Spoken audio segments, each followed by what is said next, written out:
Welcome back, fearless listeners, to Season 6 of Cursed Destinations.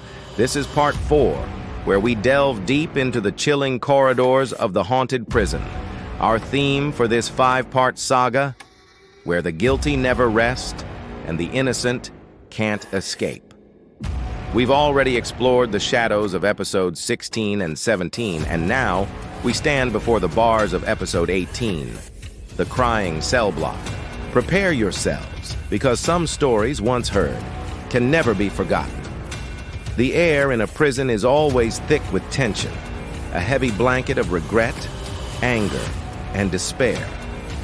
But in this particular penitentiary, something else hangs in the air, especially when the clock strikes 3 in the morning. At this unholy hour, a sound drifts through the steel and concrete, a sound that chills even the most hardened criminals to the bone. It's the sound of a woman sobbing uncontrollably. The guards making their rounds check every cell, but the source is never found. The crying seems to emanate from the walls themselves, echoing from an old, long-abandoned cell block at the far end of the facility, a place no one has set foot in for decades. The seasoned inmates know the story, a piece of prison folklore passed down in hushed whispers. They say it's the ghost of a woman from a bygone era, forever searching for her lost child. The legend is a tragic one. Decades ago, long before the prison was what it is today, this land held a different kind of institution, a place far darker. A young woman, unjustly accused of a heinous crime, was held there with her small child. The details are lost to time, but the tragic end is not. Her child, they say, met a grim fate within those walls, executed, some whisper, though the records are sealed or simply gone. The mother, consumed by a grief so profound it shattered her sanity, followed soon after. But her spirit, they say, never left. She is eternally bound to the place of her greatest sorrow, forever searching for the child she could not protect. Her weeping is not just a sound, it's an echo of a mother's unending agony. Night after night, the ghostly wails would fill the silence. Most prisoners would pull their thin blankets over their heads, trying to block out the heart-wrenching sound. They learned to ignore it, to treat it as part of the prison's grim soundtrack, like the clang of a distant gate or the cough of a fellow inmate. But one night, a new prisoner, a young man named Alex, who hadn't yet been hardened by the system, couldn't bear it any longer.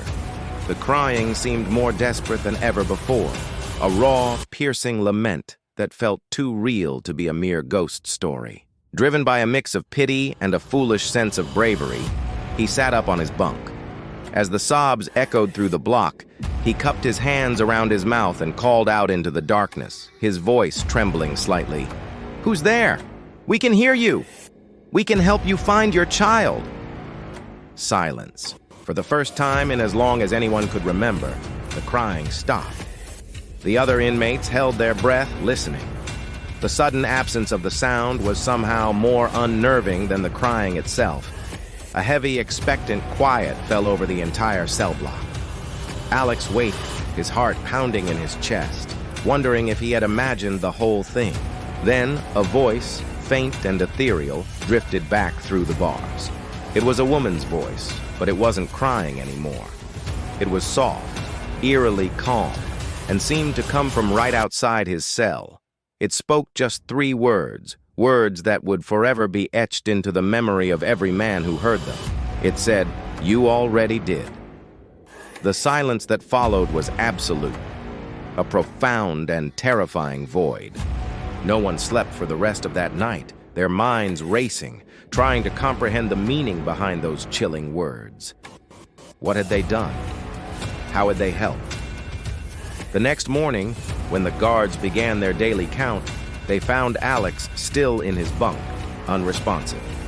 They shook him, calling his name, but he was pale and trembling, staring at the ceiling with wide, vacant eyes.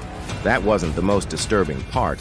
His mattress, the pillow, and the thin blanket he was clutching were completely saturated, soaked through as if a bucket of water had been poured over them. But it wasn't water.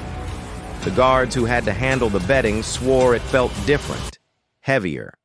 It was as if someone had knelt beside his bed all night, weeping directly onto him, shedding an entire lifetime of tears.